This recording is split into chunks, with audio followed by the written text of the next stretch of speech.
قل يا عبادي الذين أسرفوا على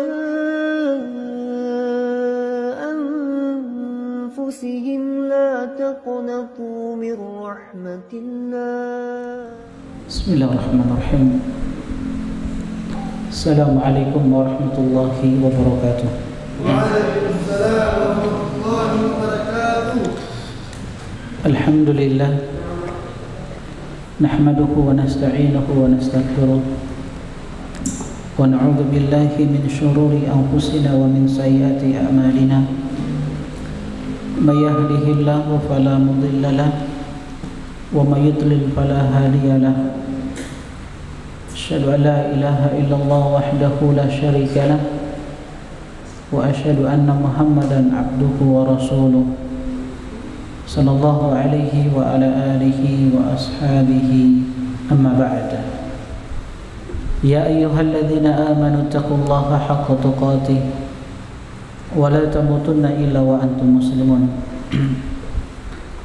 Jemaah sekalian, ikhwani wa akhwati fillah, hafizani wa hafizakumullah. Insyaallah kita akan melanjutkan kajian pekanan kita dari pembahasan kitab Fikih Sirah Nabawiyah, mendulang hikmah dari perjalanan manusia terbaik Muhammad sallallahu alaihi wasallam. Dan insyaallah kita akan masuk pada pembahasan hilful fudul, perjanjian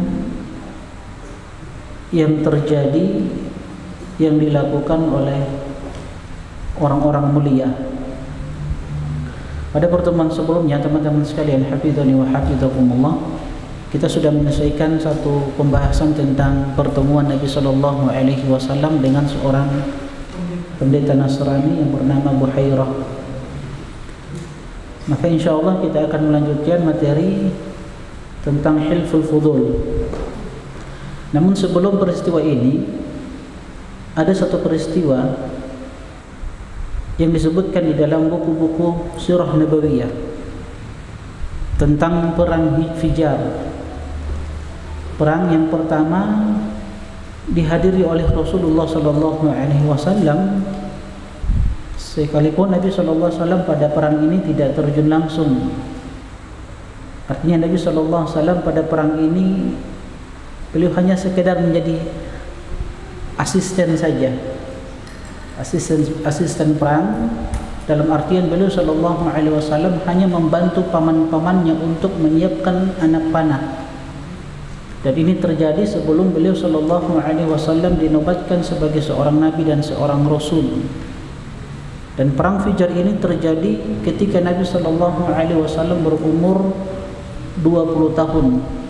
Dan ini pendapat yang kuat, sebab ada yang mengatakan 14 tahun, 15 tahun dari umur Nabi sallallahu alaihi wasallam.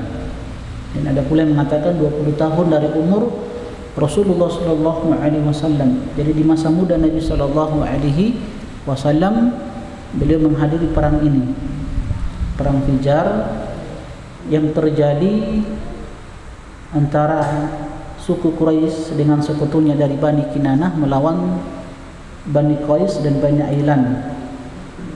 Nah, teman-teman sekalian, perang Fijar ini latar belakangnya terjadi karena 4 perkara yang disebutkan oleh ulama sejarah.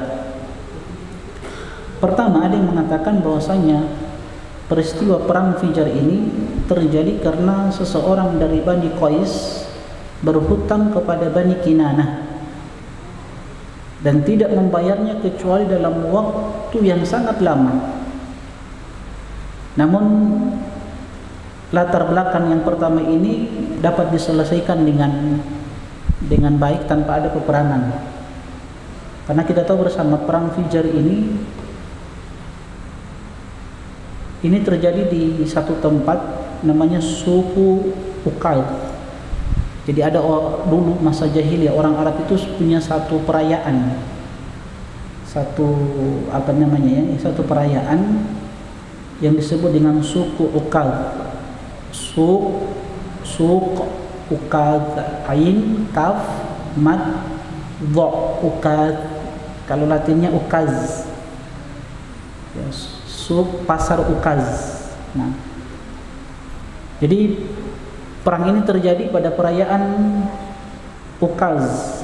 Ya, ini satu pasar yang banyak dibanggakan oleh orang-orang Arab di masa jahiliyah. Sebab di pasar Ukaz inilah orang-orang bertemu, mereka memamerkan apa yang mereka miliki, makanya disebut Ukaz. Ukaz itu dari kata-kata ta'aqud, di mana tafakhur, saling membanggakan diri. Jadi mereka memamerkan keahlian mereka, kekuatan mereka, kepintaran mereka. Selain pasar Ukaz ini sebagai tempat perdagangan jual beli, nah di sini juga orang-orang Quraisy dan suku-suku yang lainnya memamerkan ketangguhan mereka, kekuatan mereka. Namanya suku Ukaz, pasar Ukaz. Nah, disinilah mereka melakukan perayaan. Perang Fijar terjadi pada perayaan ini, perayaan Ukaz. Kalau bahasa Latinnya Ukaz ya. Tapi kalau bahasa Arabnya Ain, Kaf, tambah mat, Ukal, Ukal. Kalau Latinnya Ukaz. Nah, adapun latar belakang yang kedua terjadinya perang Fijar ini ketika ada seorang dari Bani Kinanah, dia membangga-banggakan dirinya di hadapan Bani Qais di pasar ini, pasar Ukaz. Nah, mereka saling membanggakan diri, maka terjadilah perang. Ketiga, adanya peristiwa penodaan terhadap seorang gadis yang sangat cantik dari Bani Qais yang dilakukan oleh seorang pemuda dari Bani Kinanah, penduduk Mekah. Maka Bani Qais ingin membalas dendam.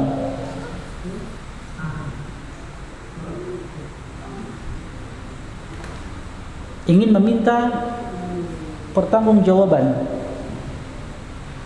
Maka terjadilah perang. Dan yang keempat, seorang dari Bani Kinanah yang bernama Al-Burad, dia membunuh 3 orang dari kabilah Qais dan Ailan, sehingga kabilah Qais dan Ailan ingin menuntut darah 3 orang tersebut. Maka terjadilah perang pada perayaan Ukaz.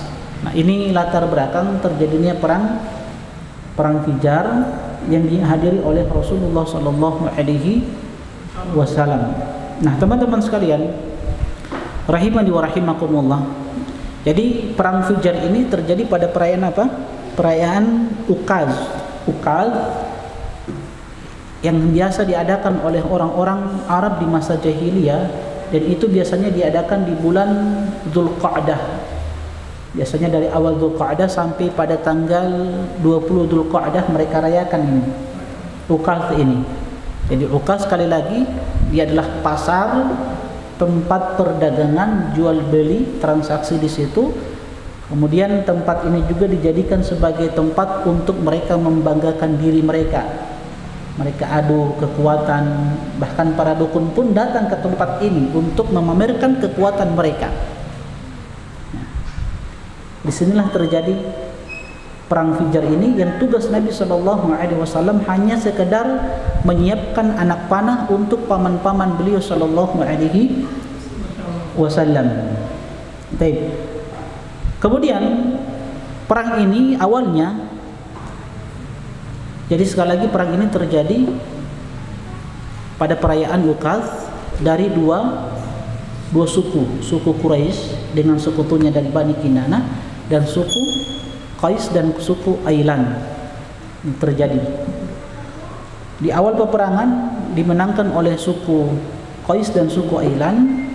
Kemudian perang tersebut pada akhir dari siang hari dimenangkan oleh suku Bani Kinanah, suku Quraisy dengan sekutunya Bani Kinanah. Nah, teman-teman sekalian, rahimani wa rahimakumullah, setelah itu terjadilah perjanjian untuk tidak melakukan peperangan, ya. Nah, setelah perang Fijar inilah terjadi Hilful Fudul. Hilful fudul, hilf itu adalah sumpah atau perjanjian, fudul itu keutamaan-keutamaan. Jadi perjanjian yang dihadiri oleh orang-orang yang memiliki keutamaan, dari petinggi-petinggi Quraisy, dari suku-suku yang lainnya. Mereka hadir untuk membuat satu perjanjian. Nah, apa perjanjiannya? Insya Allah kita akan sebutkan dari apa yang dibawa oleh penulis kitab. Nah, sebelumnya teman-teman sekalian, kita akan sebutkan sebab terjadinya hilful fudul ini. Bahkan ini adalah peristiwa yang sangat dikenang oleh Nabi sallallahu alaihi wasallam. Jadi peristiwa yang selalu dikenang oleh Nabi sallallahu alaihi wasallam sampai beliau dinobatkan sebagai seorang nabi dan rasul, maka peristiwa ini selalu disebutkan oleh Rasulullah sallallahu alaihi wasallam. Bahkan beliau mengatakan, laqad syahidtu fi dari Abdullah bin Jud'an. Sungguh aku telah menghadiri di rumahnya Abdullah bin Jud'an hilfan, sebuah perjanjian. Siapa Abdullah bin Jud'an? Abdullah bin Jud'an ini kita sudah sebutkan pada pertemuan yang lalu, seorang yang dikenal dengan kedermawanannya, tapi dia tidak beriman kepada Nabi sallallahu alaihi wasallam, yang banyak kebaikannya, tapi kebaikan-kebaikan tersebut tidak memberikan manfaat untuknya. Bahkan ketika Ibunda Aisyah bertanya kepada Rasulullah sallallahu alaihi wasallam tentang Abdullah bin Jud'an, apakah Abdullah bin Jud'an itu di dalam neraka? Kata Nabi, iya. Sebab beliau tidak beriman kepada Rasulullah sallallahu alaihi wasallam. Ini juga menjadi pelajaran bagi kita teman-teman sekalian, pentingnya akidah, pentingnya manhaj di dalam beragama. Sehebat apapun ibadah kita, tapi kalau akidah kita rusak, akidah kita menyimpang dari apa yang dibawa oleh Rasulullah sallallahu alaihi wasallam, maka semua ibadah kita tidak bermanfaat. Ya. Kalau kita keliru dalam satu permasalahan furu'iyah, itu masih diberikan udzur lah, masih diberikan maaf. Tapi ketika seseorang itu jatuh keliru dalam masalah akidah, ini sesuatu yang berbahaya juga di dalam agamanya. Baik teman-teman sekalian, kita baca apa yang disebutkan oleh penulis. Penyebab terjadinya perjanjian fudul atau hilful fudul adalah karena seorang dari kabilah kabilah Zabid di Yaman telah datang ke Mekah bersama barang dagangannya. Kita sudah sampaikan pada pertemuan sebelumnya bahwa Mekah itu menjadi pusat perdagangan, apalagi di musim haji. Orang pada berdatangan dari semua suku, baik dari Yaman, yang jelas dari luar Mekah, datang ke Mekah untuk melakukan perdagangan. Maka datang dari suku kabilah apa? Kabilah Zabid yang ada di Yaman datang ke Mekah bersama barang dagangannya. Ia menjualnya kepada seorang bernama Al-As bin Wa'il Al-Sahmi. Siapa? Al-As bin Wa'il Al-Sahmi. Ini bapaknya seorang sahabat. Beliau punya anak seorang sahabat. Siapa anaknya yang menjadi sahabat Nabi sallallahu alaihi wasallam? Amr bin As, sahabat Nabi sallallahu alaihi wasallam. Nah, ini bapaknya. Ya. Jadi ia menjualnya kepada seorang bernama Al-As bin Wa'il As-Sahmi. Akhirnya dia tidak bersedia membayarnya. Ini Al-As ini bapak dari seorang sahabat yang bernama Amr bin As. Nah, Amr bin As punya anak lagi, sahabat Nabi sallallahu alaihi wasallam. Siapa?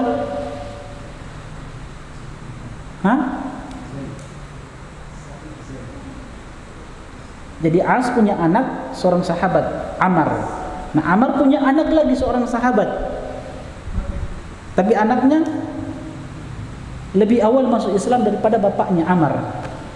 Siapa?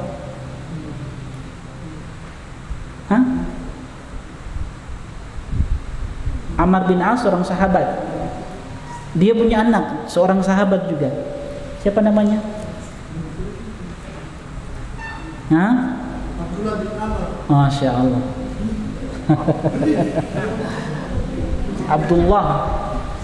Abdullah bin Amr bin As. Nah, Abdullah bin Amr ini adalah salah satu dari 4 sahabat yang disebut dengan Abadilah. Oh, Abadilah ya, seorang sahabat.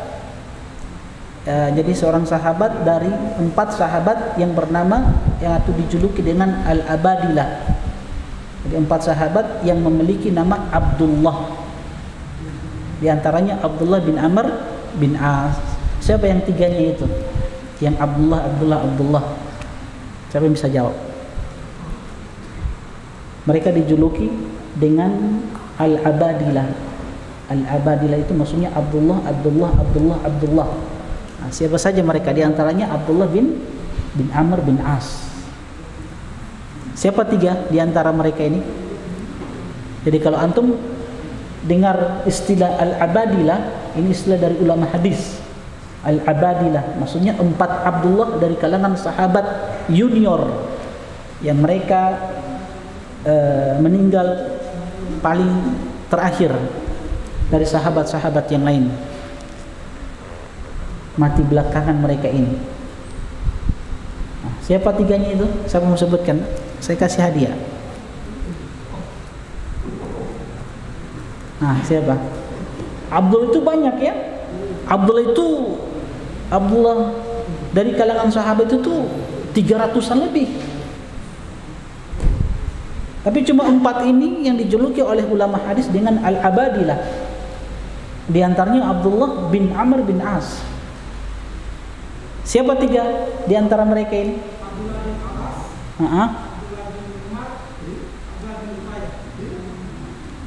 Satu lagi.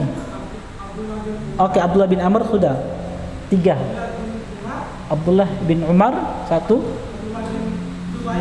Abdullah bin Zubair. Oh ya, 4, Masya Allah. Oke, pertanyaan selanjutnya. Kenapa mereka ini dijuluki dengan Al-Abadilah? Padahal tadi kita sebutkan Abdullah itu banyak. Ada Abdullah bin Mas'ud. Kenapa Abdullah bin Mas'ud tidak masuk? 300 lebih nama Abdullah dari kalangan sahabat. Tapi kenapa cuma 4 ini? Abdullah bin Umar, Abdullah bin Abbas, kemudian Abdullah bin Amr bin As, dan Abdullah bin Zubair. 4 ini yang disebut dengan Al-Abadilah. 4 Abdullah. Siapa mau jawab?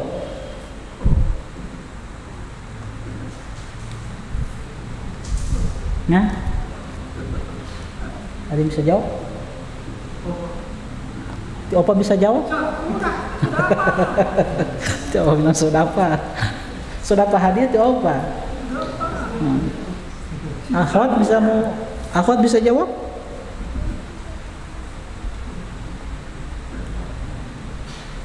Kenapa? Pertama, mereka adalah sahabat-sahabat junior yang dikenal dengan keilmuan mereka. Sahabat-sahabat yang dikenal dengan keilmuannya. Rata-rata umur mereka hampir sama. Tidak beda jauh umur mereka. Muda semua. Kedua, bapak-bapak mereka semuanya sahabat. Abdullah bin Umar sahabat. Abdullah bin Abbas paman Nabi, sahabat. Kan? Abdullah bin Amr sahabat. Abdullah bin Zubair sahabat. Jadi anak bapak sahabat Nabi sallallahu alaihi wasallam. Kemudian mereka dikenal dengan fatwa-fatwanya. Setelah sahabat-sahabat senior sudah pada meninggal, maka mereka menjadi rujukan kaum muslimin ketika itu. Al-Abadilah, Abdullah bin Umar, Abdullah bin Abbas, Abdullah bin Amr bin As, dan Abdullah bin Zubair. Tapi yang kita ingin bicarakan di sini adalah Amr bin As. Amr bin As ini seorang sahabat juga ya, sahabat Nabi sallallahu alaihi wasallam, yang dikatakan oleh Rasulullah sallallahu alaihi wasallam, "Inna Amr ibn As min salihi Quraisy." Amr bin As ini seorang sahabat yang kata Nabi sallallahu alaihi wasallam orang solehnya dari suku Quraisy. Jadi orang soleh ini dulunya pembenci Nabi sallallahu alaihi wasallam. Sebelum dapat Islam, dapat hidayah untuk mengenal Islam, beliau sangat benci dengan Nabi sallallahu alaihi wasallam. Tapi anaknya duluan masuk Islam, Abdullah. Setelahnya itu Amr bin As dengan beberapa sahabat. 3 orang mereka datang kepada Nabi sallallahu alaihi wasallam sebelum penaklukan kota Mekah. Siapa 3 orang ini? Amr bin As, Khalid bin Walid, dan Utsman bin Talha. 3 orang sahabat datang di hadapan Nabi sallallahu alaihi wasallam masuk Islam. Ini 3 orang terbaik dari Mekah yang masuk Islam di hadapan Nabi sallallahu alaihi wasallam, di antaranya Amr bin As. Makanya Amr bin As ini diberikan kepercayaan oleh Nabi sallallahu alaihi wasallam untuk mengikuti satu peperangan. Ya, diberikan kepercayaan oleh Nabi sallallahu alaihi wasallam yang kata Nabi sallallahu alaihi wasallam kepada Amr bin As, aku akan mengutusmu pada satu peperangan dan semoga engkau mendapatkan harta ghanimah. Maka kata Amr bin As, ya Rasulullah, aku masuk Islam ini bukan untuk mendapatkan harta ya Rasulullah. Aku masuk Islam ini karena aku cinta dengan Islam. Makanya ketika beliau datang di hadapan Nabi SAW, ketika beliau ingin masuk Islam, beliau katakan kepada Nabi, ya Rasulullah, aku ingin berbaiat kepadamu, aku ingin masuk Islam, tapi kasih syarat. Ya, dia ingin masuk Islam, tapi syaratnya dosa-dosanya itu harus dihapus. Maka kata Nabi SAW, wahai Amr, tidakkah engkau tahu bahwasanya Islam yajubbu ma qablahu? Islam itu menghancurkan, menghapus dosa-dosa sebelumnya. Jadi ketika seseorang yang tadinya dia murtad, tadinya dia kufur kepada Allah Subhanahu wa taala dalam keadaan kafir, kemudian dia masuk Islam, maka dosa-dosa yang dilakukan dalam keadaan kekafiran itu diampuni oleh Allah Subhanahu wa taala. Sebagaimana orang-orang yang hijrah, ketika dia meninggalkan perbuatan-perbuatan yang dimurkai oleh Allah, maka hijrahnya itu menghapus dosa-dosa sebelumnya. Ini syaratnya. Tapi Nabi katakan Islam itu menghapus dosa-dosa sebelumnya. Dia katakan, ya Rasulullah, aku masuk Islam ini bukan untuk mendapatkan harta, bukan untuk mendapatkan ghanimah. Aku masuk Islam karena cinta Islam. Aku masuk Islam karena ingin menjadi salah seorang sahabat Nabi sallallahu alaihi wasallam. Aku ingin bersama Rasulullah sallallahu alaihi wasallam. Memang keinginan sahabat-sahabat itu tidak lain kecuali yang mereka inginkan apa? Surga. Cita-cita mereka itu adalah surga. Tidak ada cita-cita yang lain yang diinginkan oleh sahabat kecuali surga Allah Subhanahu wa taala. Saya ambil contoh satu kisah. Ada seorang Badui datang kepada Nabi sallallahu alaihi wasallam. Orang Badui ini katakan, ya Rasulullah, dullani ala amalin idza amiltuhu dakhaltu jannah. Ya Rasulullah, tunjukkan kepadaku satu amalan yang kalau amalan itu aku kerjakan aku masuk surga. Maka kata Nabi sallallahu alaihi wasallam, ta'budullaha wa la tusyriku bihi syai'a. Sembahlah Allah dan jangan sekutukan Allah dengan sesuatu apapun. Yang pertama itu tauhid. Makanya tauhid ini adalah amalan yang sangat-sangat besar dan sangat agung di sisi Allah Subhanahu wa taala. Setiap ada sahabat yang ingin bertanya tentang amalan, pasti yang Nabi ajarkan pertama itu tauhid. Ta'budullaha wa la tusyriku bihi syai'a. Sembah Allah dan jangan sekutukan Allah dengan sesuatu apapun. Kemudian yang kedua kata Nabi, wa tuqimus shalah. Sudah tegakkan saja salat 5 waktu. Wa tu'addiz zakah, keluarkan zakat kalau engkau punya harta, keluarkan zakatnya. Wa tasumu Ramadan, dan berpuasa di bulan Ramadan. Maka orang ini mengatakan, ya Rasulullah, walladzi nafsi biyadi, demi jiwaku yang berada di tangannya. Dia bersumpah atas nama Allah Subhanahu wa taala, la azidu ala dzalik wa la anqus. Ya Rasulullah, kalau begitu demi Allah aku tidak akan menambah dan aku tidak akan mengurangi dari apa yang engkau ajarkan kepada aku. Artinya dia cuma mencukupkan dengan perkara-perkara yang wajib saja. Kan begitu. Aku tidak akan menambah dan aku tidak akan mengurangi. Maka orang ini berpaling meninggalkan Nabi sallallahu alaihi wasallam. Maka kata Nabi sallallahu alaihi wasallam, man sarrahu an yanzura ila rajulin min ahli jannah falyanzur ila hadha. Siapa di antara kalian yang ingin melihat seorang lelaki penghuni surga, lihat orang ini. Ini luar biasa Islamnya, menunjukkan Islam itu mudah. Islam itu mudah, tidak ada yang berat. Amalan-amalan dalam Islam itu semuanya alhamdulillah mudah. Maka jangan cari sesuatu yang memberatkan diri antum. Maka kalau antum dapatkan satu ajaran, dia pelajari tarikat, ma'rifat, apalah itu istilah-istilah yang tidak pernah diajarkan oleh Nabi SAW, tinggalkan. Ya apa, tidak ada itu tarikat, ma'rifat itu apa? Hah? Tidak ada itu apa? Kalau tidak diajarkan oleh Nabi SAW.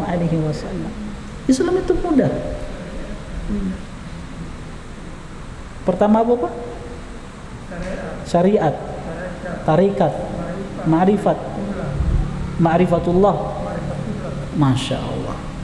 Apa tingkatan yang mana? Hah? Pernah membaca di. Oh, Islam ini mudah untuk belajar. Tidak diajarkan oleh Nabi, tidak diajarkan juga oleh para sahabat. Ya apa? Bahaya. Bukan begitu beda. Ya itulah bid'ah.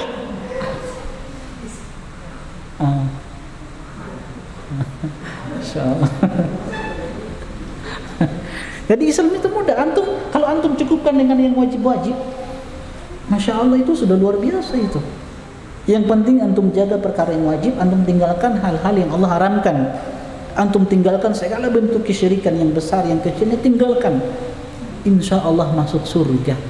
Sebagaimana orang ini katakan, la azidu wa la anqus ya Rasulullah. Aku tidak akan tambah-tambah Islam ini dan aku tidak akan kurangi Islam ini. Maka Nabi katakan, siapa di antara kalian yang ingin melihat penduduk surga, lihat orang ini. Jadi Islam itu mudah, Masya Allah, tidak ada yang berat. Semua yang diajarkan oleh Nabi SAW mudah untuk kita kerjakan. Saddidu wa qaribu. Nabi katakan, berusahalah kalian untuk tepat di dalam beramal. Artinya sesuai dengan tuntunan Nabi SAW. Kita pelajari kehidupan Rasulullah SAW. Walaupun kita katakan tidak semua sisi kehidupan Nabi kita amalkan, tapi kan Nabi katakan apa? Wa qaribu. Kalau tidak bisa tepat, wa qaribu, berusaha untuk mendekat. Kan begitu. Berusaha untuk mendekat, jangan menjauh dari sunnah-sunnah Rasulullah SAW. Ya, kita pelajari kehidupan para sahabat, orang-orang yang datang setelah mereka, para ulama. Kita katakan sekali lagi, walaupun tidak semua sisi kehidupan mereka kita bisa amalkan, tapi berusaha untuk mendekat kepada mereka. Begitu maksudnya. Kita pelajari kehidupan Rasulullah SAW. Tidak semua sisi kehidupan Nabi kita bisa amalkan. Buktinya apa? Syariat poligami antum tidak bisa amalkan toh. Tapi mendekat, berusaha untuk mendekat. Soalnya itu? Ada. Hah? Belum ya? Tapi kita kembali ke sahabat siapa? Amr bin As. Jadi seorang sahabat yang datang kepada Nabi SAW, ya Rasulullah, aku masuk Islam bukan untuk mencari harta. Aku masuk Islam karena cinta Islam, karena indahnya Islam. Islam agama yang adil. Nanti kita akan sebutkan bagaimana bentuk-bentuk keadilan Islam yang diajarkan oleh Rasulullah SAW. Aku masuk Islam karena ingin menjadi salah seorang sahabat Nabi SAW yang bisa bersama Rasulullah SAW. Itu kehidupan sahabat-sahabat Nabi. Cita-cita dan keinginan mereka adalah surga Allah Subhanahu wa taala. Kisah siapa? Abdullah, anaknya Amr bin As kan? Beliau kan ada kisah sendiri. Ketika ada seorang Ansari, seorang pemuda Ansari yang masuk masjid, yang kata Nabi, siapa di antara kalian yang ingin melihat penduduk surga, lihat orang ini, nanti dia masuk masjid. Ternyata yang masuk itu adalah seorang pemuda Ansari. Dia membawa sandalnya dalam keadaan jenggotnya itu basah. Keesokan harinya Nabi katakan, siapa di antara kalian yang ingin melihat penduduk surga, lihat orang ini, dia masuk. Begitu 3 kalinya orang ini, yang orang yang sama 3 kali dia masuk masjid. Nabi katakan, siapa yang ingin melihat penduduk surga, lihat orang ini. Abdullah bin Amr, anaknya Amr bin As, penasaran kan? Oh, siapa orang ini? Apa amalannya? Siapa dia ini? Kok bisa Nabi katakan penghuni surga? Maka akhirnya Abdullah ini pergi kepada orang tersebut. Dia cari tahu. Dia menginap di rumahnya selama 3 hari. Dicari tahu apa amalannya. Lihat, sahabat Abdullah ini rela tidur di rumah orang ini cuman ingin tahu apa amalan dia. Ini menunjukkan cita-cita sahabat itu apa? Surga akhirat. Apa amalan dia sehingga Nabi katakan dia ini penghuni surga. Berlalu 1 malam, 2 malam, 3 malam, tidak ada amalan yang istimewa. Orangnya biasa-biasa saja. Dia kerjakan cuman yang wajib-wajib saja. Tidak ada yang istimewa dari orang tersebut. Makanya Abdullah bin Amr itu kecewa. Aku pikir engkau ada satu amalan yang menjadikan Nabi mengatakan engkau itu adalah penduduk surga. Maka Abdullah bin Amr dia pulang. Maka dipanggil kembali oleh lelaki ini. Dia katakan, betul, engkau tidak melihat ada amalan yang istimewa dari diriku. Tapi antum harus tahu, sebelum aku tidur itu, aku tidak pernah menanamkan rasa dendam kepada kaum muslimin. Orang-orang yang pernah menyakiti diriku, aku tidak pernah tanamkan rasa dendam kepada mereka. Dan aku tidak pernah iri atas kebaikan yang Allah berikan kepada seorang pun. Ada kebaikan-kebaikan yang Allah berikan kepada seorang, nikmat-nikmat yang Allah berikan kepada orang-orang yang Allah kehendaki. Aku tidak pernah hasad, aku tidak pernah iri. Apa kata Abdullah bin Amr bin As? Ini yang membawa engkau pada tingkatan yang tinggi, derajat yang tinggi, yang kami tidak mampu untuk lakukan. Tapi intinya kita ingin ambil pelajaran bagaimana semangat Abdullah ingin mencari tahu amalan yang bisa membawa seorang hamba itu kepada tingkatan surga Allah Subhanahu wa taala. Itu berat ya. Antum tidak menanamkan rasa dendam kepada kaum muslimin, orang-orang yang pernah menyakiti antum, terus antum tidak dendam, antum tidak pernah iri, hasad kepada seorang hamba yang diberikan nikmat oleh Allah. Nah, itu luar biasa amalan ini. Berat. Dia ringan tapi berat. Jadi sebelum tidur dia hilangkan rasa dendam, benci kepada kaum muslimin, dan dia tidak pernah iri kepada kaum muslimin, siapapun dia yang Allah berikan sebuah nikmat. Itulah para sahabat radhiyallahu taala anhum ajma'in. Ada juga kisah. Oke, kita azan dulu ya. Wassallallahu Nabi Muhammad wa ala alihi wasallam. Baik. Jemaah sekalian, ikhwani wa akhwati fillah, hafizani wa hafizakumullah.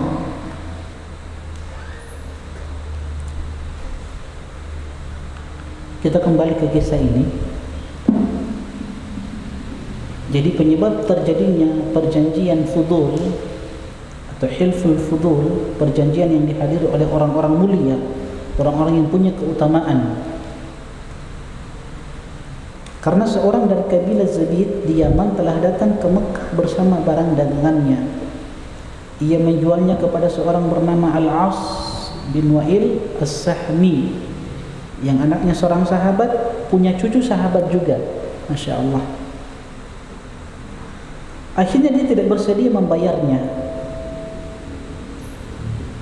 Kemudian ia melaporkannya kepada tokoh-tokoh Quraisy,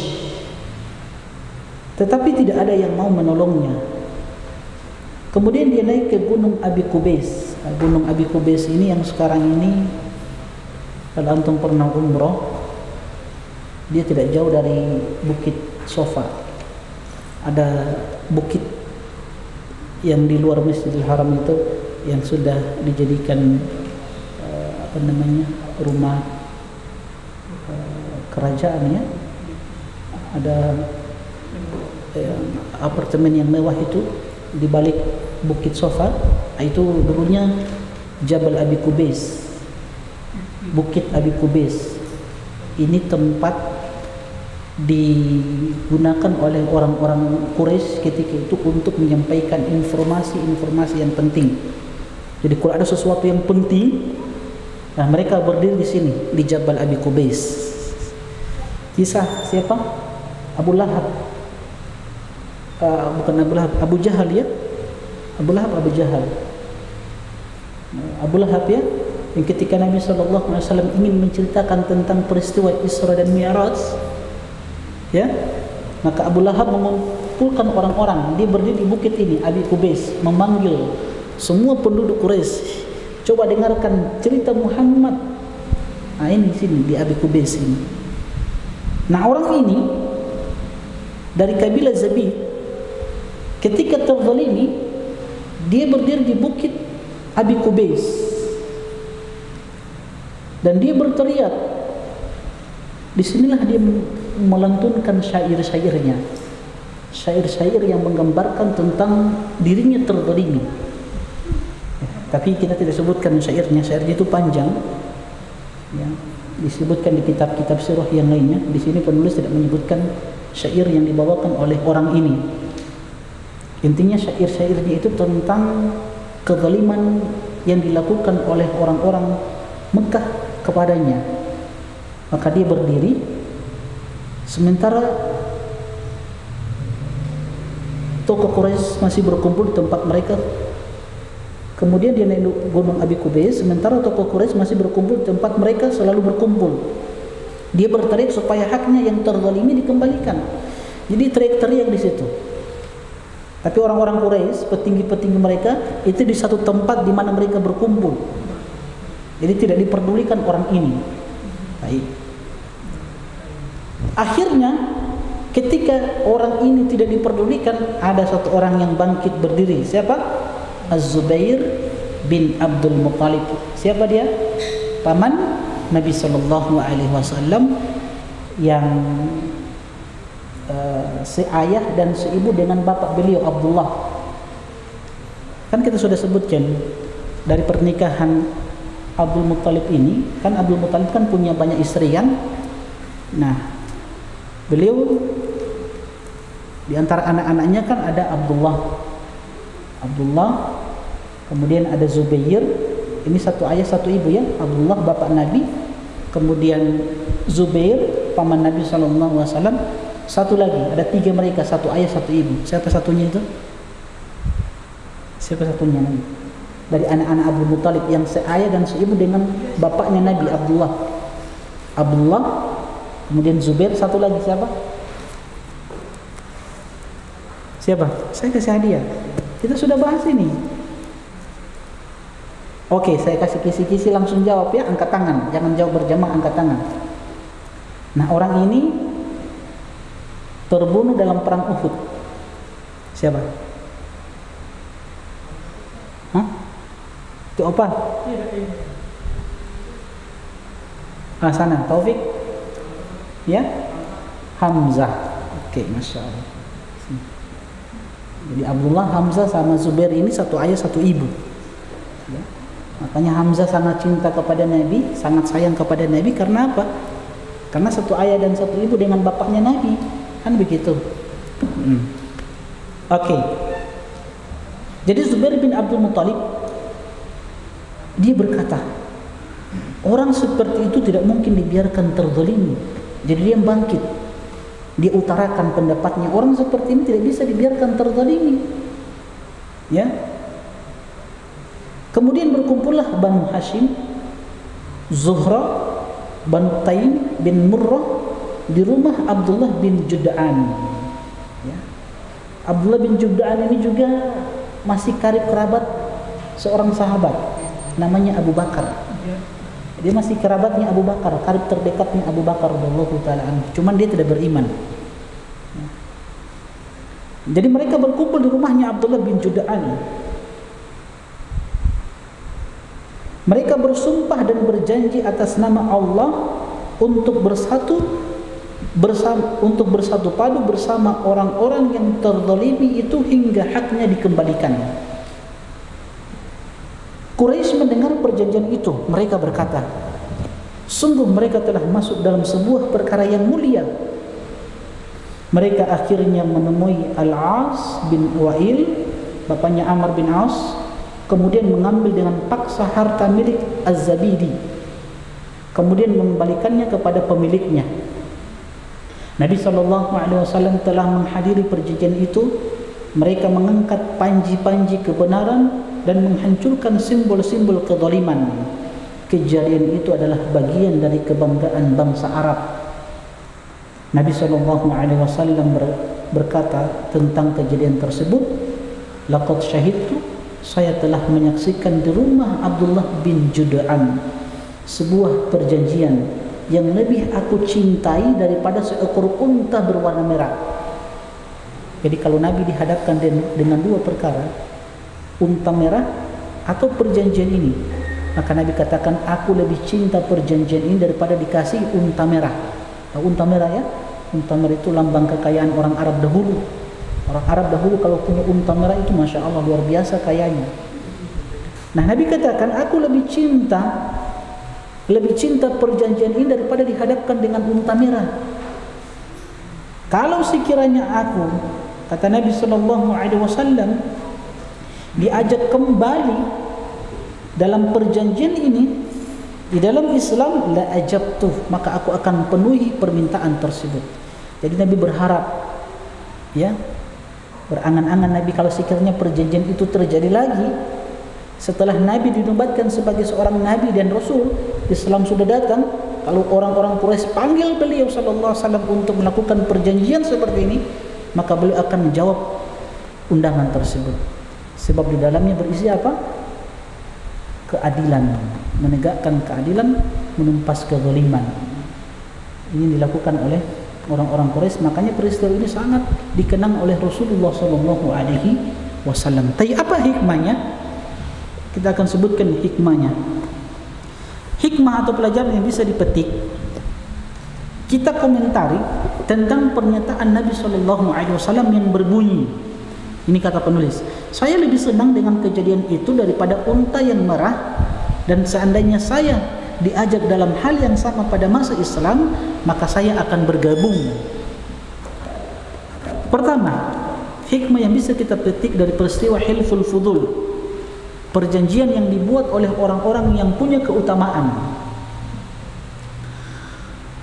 Sesungguhnya seorang muslim mesti adil walaupun terhadap musuhnya. Nah, ini. Sesungguhnya seorang muslim mesti adil, mesti berbuat adil walaupun terhadap musuhnya sendiri. Lihat apa yang disepakati oleh orang-orang Quraisy, orang-orang mulia ketika itu. Mereka katakan, kita akan memberikan hak-hak orang-orang, memberikan hak-hak untuk orang-orang yang dizalimi, baik itu dia penduduk Mekah ataupun orang-orang yang datang dari luar Mekah. Siapapun dia, kalau hak-haknya diambil, kita akan berikan. Itu menunjukkan keadilan mereka. Maka hikmah pertama, seorang muslim, ya, apalagi dia seorang muslim, maka dia harus berbuat adil walaupun itu terhadap musuhnya. Muhammad SAW datang untuk menghadapi jahiliyah yang ada di kalangan Arab, tetapi dia tidak memusuhinya secara keseluruhan maupun secara rinci, yang akhirnya mengingkari semua bentuk kebaikan dari mereka. Dia SAW tetap mengakui kebenaran dari mereka walaupun termasuk orang yang memusuhinya. Orang-orang jahiliyah dahulu, orang-orang Quraisy, walaupun memusuhi Nabi, tapi ada kebaikan yang dipuji oleh Nabi dari mereka. Apa itu? Ini, dalam perjanjian ini, Hilful Fudul ini. Itu kebaikan yang dikenang oleh Nabi SAW dari orang-orang Quraisy, walaupun Nabi tahu mereka ini memusuhi Nabi SAW. Ya. Maka dia, Nabi SAW, tetap memuji perjanjian itu untuk memberikan pelajaran kepada kita bagaimana kita harus bersikap adil dan menerima kebenaran dari orang lain. Dan janganlah permusuhan menyebabkan kita berpura-pura tidak mengetahui kebaikan orang lain. Rasulullah SAW bersabda, saya diutus untuk menyempurnakan budi pekerti yang mulia. Beliau berkata, dalam jahiliyah ada akhlak yang baik dan dia datang untuk menyempurnakannya. Dia tidak mengingkari kebaikan tersebut walaupun mereka memerangi dan memusuhinya. Dengan demikian, saya menasihati setiap muslim untuk bersikap adil dengan musuhnya. Allah Subhanahu wa taala berfirman, ya ayyuhalladzina amanu kunu qawwamina bil qisti syuhada'a lillah. Wahai orang-orang yang beriman, jadilah kalian orang-orang yang benar-benar menegakkan keadilan, menjadi saksi karena Allah Subhanahu wa taala. Begitu pula dalam surat Al-Maidah ayat yang ke-8, Allah Jalla Jalaluhu berfirman, ya ayyuhalladzina amanu kunu qawwamina lillahi syuhada'a bil qist. Wahai orang-orang yang beriman, hendaklah kalian menjadi orang-orang yang selalu menegakkan kebenaran karena Allah, dan hendaklah kalian menjadi saksi-saksi yang adil. Maka teman-teman sekalian, ada pelajaran yang perlu kita ketahui bersama. Di sini beliau mengatakan hendaklah kita berbuat adil kepada orang-orang yang memusuhi kita. Nah, perlu kita ketahui teman-teman sekalian bahwa adil itu sendiri adalah menempatkan sesuatu pada tempatnya, dan dia adalah lawan dari apa? Lawan dari apa? Kezaliman. Adil lawannya kezaliman. Kalau adil menempatkan sesuatu pada tempatnya, maka kezaliman menempatkan sesuatu bukan pada tempatnya. Makanya Syekhul Islam Ibnu Taimiyah rahimahullah taala menyebutkan tentang bentuk-bentuk keadilan, bahwa pertama bentuk keadilan adalah adil terhadap hak Allah Subhanahu wa taala. Apa maksudnya adil terhadap hak Allah Subhanahu wa taala? Hendaklah setiap muslim dan muslimah beribadah hanya untuk Allah Subhanahu wa taala. Dia tidak menyekutukan Allah Subhanahu wa taala dengan sesuatu apapun. Makanya ketika seseorang memberikan ibadah kepada selain Allah, maka dia telah melakukan kezaliman yang besar. Karena apa? Dia menempatkan sesuatu bukan pada tempatnya. Bayangkan, seorang hamba memberikan ibadah kepada makhluk yang lemah, padahal di sana ada Allah yang maha sempurna. Makanya syirik itu adalah kezaliman yang paling besar, karena dia menempatkan sesuatu bukan pada tempatnya. Ibadah yang harusnya diberikan kepada Allah, dia berikan itu kepada makhluk yang lemah. Maka seorang muslimah harus adil terhadap hak Allah Subhanahu wa taala. Itu yang pertama, keadilan yang antum harus tegakkan itu. Jangan dulu berbicara keadilan yang lain. Keadilan pertama yang antum harus tegakkan, keadilan terhadap apa? Hak Allah. Antum ini selalu tuntut keadilan. Ya, antum tuntut keadilan dari orang lain, padahal antum sendiri melakukan kezaliman. Keadilan yang pertama yang antum harus berikan kepada hak Allah, antum tidak berikan. Buktinya apa? Antum melakukan kesyirikan. Kedua, keadilan yang disebutkan oleh Syekhul Islam Ibnu Taimiyah rahimahullahu taala yang harus diperhatikan oleh setiap muslim dan muslimah adalah keadilan dalam ibadah. Apa maksudnya keadilan dalam ibadah? Maksudnya keadilan dalam ibadah adalah orang beribadah harus sesuai dengan tuntunan Rasulullah sallallahu alaihi wasallam. Dia tidak membuat perkara-perkara yang baru di dalam agama yang disebut dengan bid'ah, baik dalam masalah muamalah, ya, dalam masalah apa? Keyakinan, dalam masalah ucapan, perbuatan, semuanya harus sesuai dengan tuntunan Rasulullah sallallahu alaihi wasallam. Itu yang kedua. Kemudian keadilan yang ketiga yang harus diperhatikan oleh setiap muslim dan muslimah adalah keadilan dalam masalah hartanya, darah dan kehormatan. Ini banyak kaum muslimin jatuh padanya. Adil dalam masalah apa? Dalam masalah harta. Apa maksudnya adil dalam masalah harta? Ya, seseorang tidak boleh mengambil hak orang lain yang bukan miliknya. Makanya Islam itu senantiasa menjaga apa? Menjaga hak-hak orang lain. Bahkan sekalipun dari musuh kita, bahkan dari orang kafir sekalipun tidak boleh kita mengambil hak-hak mereka, tidak boleh. Dalam Islam dilarang, diharamkan. Ya, tidak boleh kita mengambil harta orang kafir walaupun dia kafir kepada Allah Subhanahu wa taala.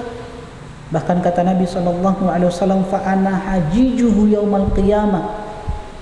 Orang yang menzalimi kafir muahad, apalagi membunuhnya, waliyadzubillah, menzalimi orang kafir,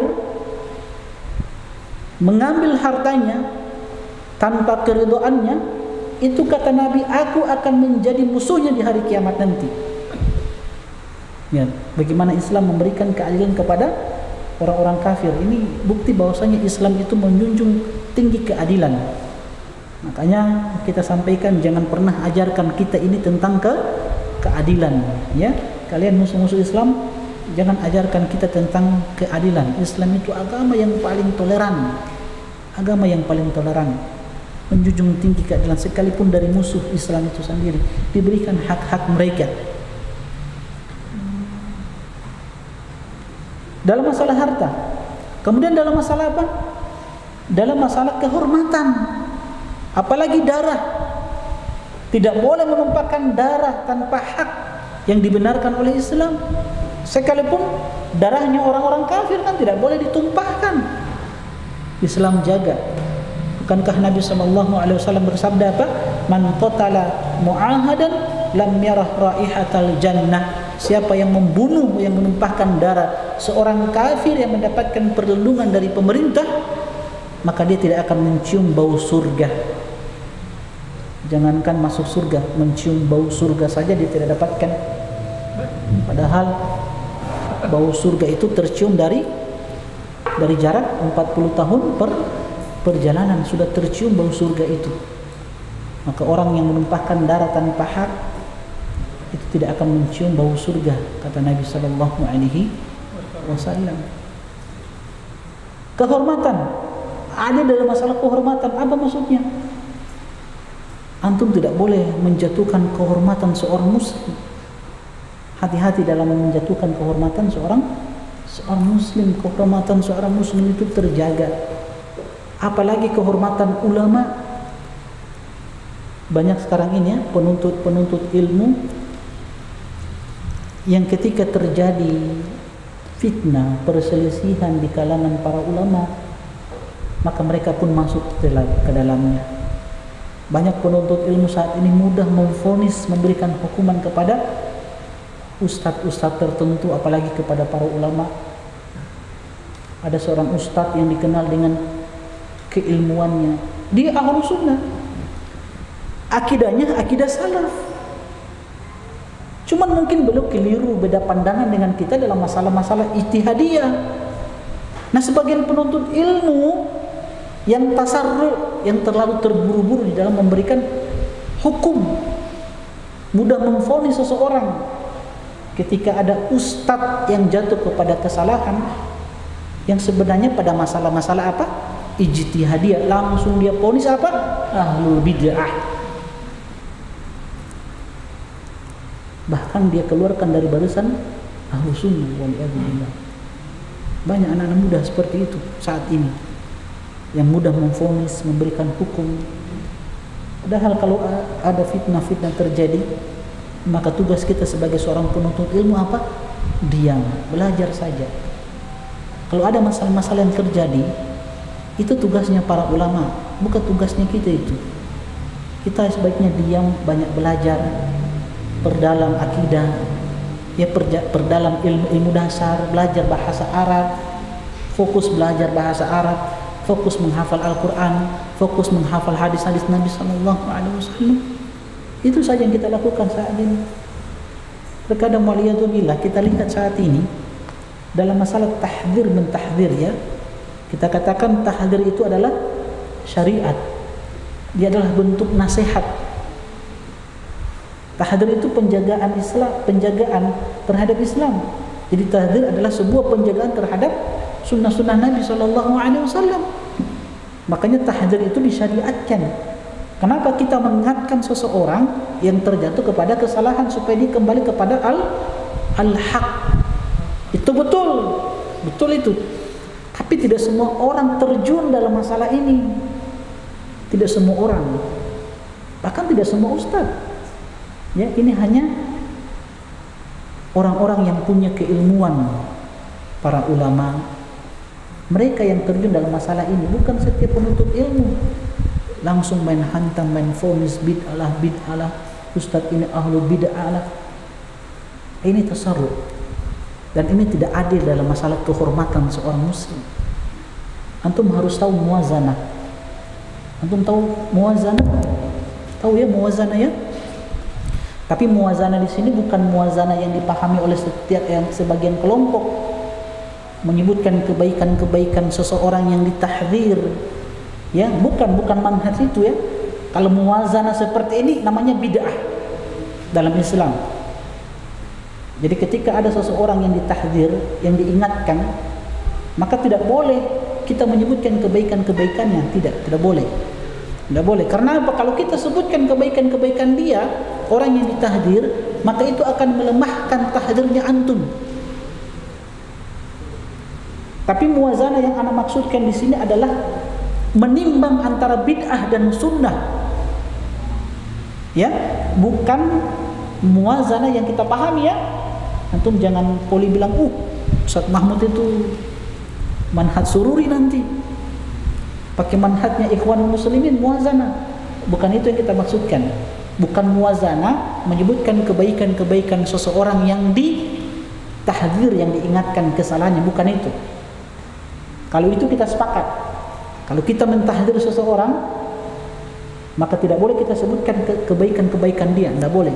Karena itu akan melemahkan peringatan kita kepada orang lain, tidak boleh. Tapi yang saya maksudkan muwazanah di sini adalah menimbang antara bid'ah dan sunnah. Maksudnya apa? Kalau ada seseorang yang kita kenal dengan akidahnya, kita kenal orang ini selalu mendakwakan sunnah Nabi SAW. Orang yang kita kenal selalu berusaha untuk mencari kebenaran. Tapi manusia biasa, kadang jatuh kepada kesalahan. Maka yang seperti ini kita harus lihat kebaikan-kebaikan dia. Ini harus berbuat adil namanya. Bisa dipahami ya? Maksudnya apa? Kita harus lihat kebaikan-kebaikan dia yang banyak. Maka satu keburukan yang dia jatuh padanya, itu tertutupi dengan kebaikan-kebaikan yang begitu banyak yang dia miliki. Dari akidahnya yang benar, sunnah-sunnah dia yang dia tegakkan, dia sampaikan, semangat dia di dalam mencari kebenaran. Jangan cuma satu perkara dia jatuh padanya, terus antum keluarkan dia dari barisan Ahlus Sunnah wal Jamaah. Itu tidak adil namanya. Antum bisa pahami ini ya? Kan banyak kita dapati sebagian kelompok yang kita kenal dengan kelompok yang suka menghantam, yang berbeda sedikit saja dengan asatidz mereka, cuma masalah ijtihadiyah saja. Masalah kamera, bolehkah kita berdakwah dengan video? Itu kan masalah-masalah ijtihadiyah kan? Nah, sebagian kelompok ini yang merasa mereka itu paling luar biasa katanya, berbeda pandangan dengan ustadz-ustadz mereka, maka ustadz-ustadz ini dikeluarkan dari barisan ahlu sunnah, barisan salafiyin, ahlu bid'ah katanya. Bahkan penuntut ilmunya, murid-muridnya pun berbicara, ustadz fulan ahlu bid'ah. Karena ustadz ini dikenal dengan apa? Akidahnya yang benar. Beda dengan ahlu bid'ah. Ahlu bid'ah memang asalnya mereka tidak mau cari kebenaran. Memang ahlu bid'ah suka melakukan perkara baru dalam agama. Ya, maka kita harus bedakan ahlu bid'ah dengan ahlu sunnah yang jatuh kepada satu kesalahan. Paham ya?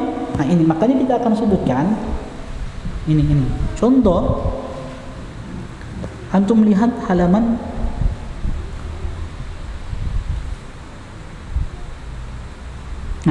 halaman 84. Saya kasih contoh. Contoh ini dibawakan oleh penulis. Contohnya,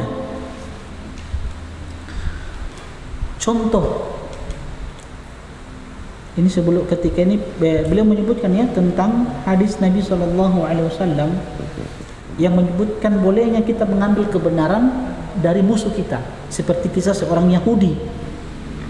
Antum lihat halaman 83, paragraf yang paling akhir. Pada suatu saat datang orang alim dari Yahudi, dia berkata, kami menemukan dalam kitab Taurat bahwa Allah menjadikan langit di atas jari-jari dan bumi di atas jari-jari. Kemudian menyebut lanjutan hadis, kemudian Nabi SAW tersenyum sebagai pembenaran terhadap perkataan Yahudi itu, dan kemudian membaca ayat wa ma qadarullah haqqa qadari wal ardu jami'an qabadtuhu yaumal qiyamah was samawati matwiyatun bi yamini subhanahu wa ta'ala amma yusyrikun. Yang kata Allah, dan mereka tidak mengagungkan Allah dengan pengagungan yang semestinya. Jadi mereka ini orang-orang Yahudi tidak mengagungkan Allah dengan sebenar-benar pengagungan. Padahal bumi seluruhnya itu dalam genggaman Allah Subhanahu wa taala. Qabattuhu yaumal qiyamah. Ya, dalam genggaman Allah Subhanahu wa taala, apa yang disampaikan oleh orang-orang Yahudi tadi di hadapan Nabi yang mereka dapatkan dalam Taurat itu dibenarkan oleh Nabi sallallahu alaihi wasallam. Was samawati matwiyatun bi yaminih. Kemudian langit itu digulung dengan tangan kanan Allah Subhanahu wa taala. Ini juga menunjukkan bahwasanya Allah punya tangan. Tapi tangan Allah sesuai dengan apa? Kemuliaan dan keagungan Allah Subhanahu wa taala. Tangan Allah tidak sama dengan tangan makhluknya. Sebagaimana tangan sesama makhluk tidak sama. Nah, beliau, kata penulis, membenarkan kebenaran yang dibawa oleh Yahudi itu. Oleh karena itu, bagi seorang muslim yang ingin mengkritik orang lain untuk membicarakan secara keseluruhan kepribadiannya dari kebaikan dan kejelekannya, dan apabila dari orang yang dikenal banyak memberikan nasihat dan manfaat bagi yang lain, maka kesalahannya semestinya dimaafkan saja. Paham ya? Kita berbicara ahlu sunnah ya. Ahlu sunnah, orang-orang yang betul-betul mencari kebenaran, yang dikenal dengan akidahnya, cuman terkadang jatuh kepada satu kesalahan. Contoh, kata penulis, ulama seperti Ibnu Hajar dan Imam An-Nawawi. Ibnu Hajar dan Imam Nawawi dan lainnya yang mempunyai kesalahan dalam masalah akidah. Tahu Ibnu Hajar? Ibnu Hajar Al-Asqalani dan Imam Nawawi. Ini ulama besar ini. Ulama yang kita kenal dengan buku-buku mereka, Masya Allah. Apalagi Imam Nawawi. Kitab yang antum pelajari Arba'in Nawawiyah, kan begitu. Ini ulama besar. Tapi mereka jatuh kepada kesalahan. Dalam masalah apa? Masalah akidah. Tetapi kita mengetahui dengan ilmu yang pasti bahwa itu kesalahan yang muncul dari ijtihadnya. Jelas? Seperti ta'wil firman Allah, dan Rabbmu datang, dia berkata maksudnya amru rabbik, dan datanglah keputusan Rabbmu. Jadi di sini kesalahan Imam Ibnu Hajar ya, Imam Nawawi, ketika mereka mentakwil firman Allah Subhanahu wa taala. Tapi kata penulis, ya ini ijtihad mereka. Kenapa? Kita katakan bahwasanya Ibnu Hajar dan Imam Nawawi seorang ulama yang dikenal dengan ulama yang berpegang teguh dengan sunnah Nabi sallallahu alaihi wasallam. Ulama yang mengikuti akidah salaf. Dan mereka adalah ulama-ulama yang semangat di dalam mencari kebenaran. Cuman mereka keliru dalam masalah ini. Maka kebaikan mereka yang begitu banyak menutupi kesalahan ini. Jadi kita katakan, sekali lagi antum harus bedakan orang yang jatuh kepada kesalahan dari ahlu sunnah dengan orang yang jatuh kepada kesalahan dari ahlu bid'ah. Kalau ahlu sunnah itu ketika mereka jatuh kepada kesalahan, maka kebaikan-kebaikan mereka yang banyak itu menutupi apa kesalahan mereka. Kenapa? Karena mereka semangat di dalam mencari kebenaran. Contoh Ibnu Hajar dan Imam Nawawi. Ya, itu ijtihad mereka. Apalagi Ibnu Hajar di masa itu memang beliau hidup di lingkungan yang memang masyarakatnya punya pemahaman Asy'ariyah atau Asy'ariyah. Tapi adalah ulama yang berusaha untuk mencari kebenaran. Berbeda dengan ahlu bid'ah. Ahlu bid'ah jatuh kepada kesalahan ketika diingatkan tidak mau mengikuti kebenaran. Itu masalahnya di situ. Maka ketika kita memperingatkan mereka, mentahdzir mereka, jangan sebut kebaikan-kebaikan mereka. Antum bisa bedakan ya antara kesalahan yang ahlu sunnah, ulama ahlu sunnah jatuh padanya, dengan kesalahan yang ahlu bid'ah jatuh padanya. Bisa ya? Kalau ahlu bid'ah dia tidak cari kebenaran. Sekarang kan banyak ustadz-ustadz yang ketika dia keliru, Kan diingatkan, inilah kebenaran akidah salaf. Akidah salaf harus diikuti. Nah, tapi kebanyakan dari mereka ya bahkan ada yang dia marah, ngeyel, tidak mau ikut kebenaran. Nah, beda dengan ahlu sunnah. Ketika ahlu sunnah jatuh pada kesalahan diingatkan, dia kembali rujuk. Syekh Mukbil rahimahullah ta'ala itu pernah jatuh kepada satu kesalahan. Syekh Mukbil bin Hadi Al-Wadi'i rahimahullah ta'ala itu beliau pernah jatuh kepada satu kesalahan.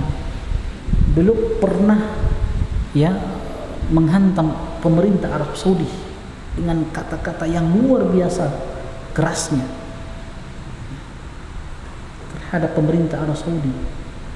Beliau sangat keras, tapi sebelum beliau meninggal beliau rujuk dari apa yang dilakukan oleh Syekh Mukbil. Ya, jadi beliau pernah membantah pemerintah Arab Saudi dengan bantahan yang keras. Itu keteluran beliau, tapi beliau rujuk dari kesalahan itu. Begitu ahlu sunnah jatuh kepada kesalahan diingatkan, dia rujuk. Beda dengan ahlu bid'ah. Kalau ahlu bid'ah diingatkan, dia tidak mau rujuk. Itu masalahnya. Maka kita harus berbuat adil dalam masalah apa?